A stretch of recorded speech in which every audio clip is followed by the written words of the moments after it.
ফ্রিজে রাখা কষানো মাংস রান্না করলে কিন্তু অনেক বেশি মজা হয়, এটা কিন্তু অনেকেই জানে না। যাই হোক, আজকে আমি রান্না করলাম সকালবেলা মাংসের তরকারি আর হচ্ছে ভাত, গরম গরম ভাত। আর ভাত ছাড়া আমার চলেই না আর কি। অনেকে ভাত খায় না, সকালবেলা রুটি খায়, কিন্তু আমার কাছে ভাত অনেক বেশি ভালো লাগে। ভাত আমার গরম ভাত এক মুঠ হলেও চলবে, কিন্তু আমার ভাতের নাস্তাই লাগবে। আমার এতটুকু মানে ভাতের পরিমাণ আমি ভাতের ভক্ত বলতে পারেন। যাই হোক, এখানে আলু চলতেছি, আর আলুগুলো আমি সুন্দর করে তরকারির মধ্যে দিব। আর তরকারির মধ্যে গোস্তের ভিতর আলুটা আমার বেশি পছন্দ আর কি, ফেভারিট। কে কি খায় না খায় আমি জানি না, কিন্তু গোস্তের মধ্যে আমার আলু লাগবে। যাই হোক, আমি আলুগুলো সুন্দর করে কেটে নিচ্ছি।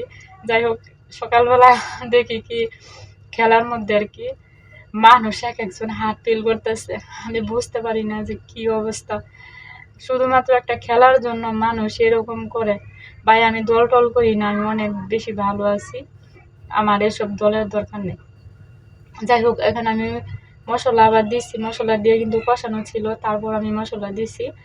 আর মশলা দিয়ে কষিয়ে রাখলে ফ্রিজে এই মাংসটা মজা লাগে, টেস্ট হয় বেশি, কারণ মশলাগুলো ভিতরে যায় এই জন্য আর কি। যাই হোক, এখানে আমার দেরি হবে, তাড়াহুড়া, এই জন্য আমি সুন্দর করে আলুগুলো দিয়ে দিলাম।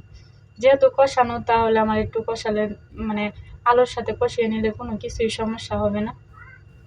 আর আমি আমার মনে করেন যে চুলাটা কিরকম একটা নষ্ট হয়ে গেছে, তো মাটির চুলায় রান্না করি তো, মানে একই চুলায়। আর এই চুলার বয়সটা 13-14 বছর। বুঝতে পারেন যে কতটা বছর। যখন ফার্স্ট টাইম গ্যাস বের হয়েছে তখন আমি চুলাটা নিয়েছিলাম। আমার চুলাটা মাসাল্লাহ খুবই ভালো জ্বলে, আর মানে অনেক ভালো। আগের দিনের চুলা তো এই জন্য আর কি, মনে হয় আগের মানে আগের চুলা এই জন্য। যাই হোক, এখানে আমার কষানো শেষ হলে একটু পানি দিয়ে দিচ্ছি। মাংসটা এখনো পুরোপুরি ছাড়ে নাই বরফ। সকালবেলা তাড়াহুড়ার মধ্যে আমি মানে বের করে রাখছি, আরো আগে বার করলে পারতাম, কিন্তু করিনি। কিরকম জানি আমার একটা অবস্থা লাগে, আর সকালবেলায় ক্ষুধা লাগে আমার। ক্ষুধা লাগলেও কোনো কিছু করার থাকে না ঘরের মধ্যে। মানে একটা বেস্তি জিনিস আমি খেতে পারি না বাহিরের, যে মিষ্টি বিস্কুট, ওই চা, এটা ওটা আমি খেতে পারি না, খেলে আমার ভালো লাগে না। এখন আমি ভাতটা সুন্দর করে বেড়ে নিয়েছি, ভাতটা আমি রান্না করছি মাটির চুলায়।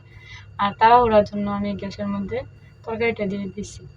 তো সুন্দর করে এখানে আমি তরকারিটা রান্না করে নিব। আর একটু জাল হবে, একদম মাখা মাখা তরকারি আর আলু ঝোল একসাথে, মানে একরকম হবে। তো দেখেন কালারটা কিন্তু খুবই সুন্দর হয়েছে।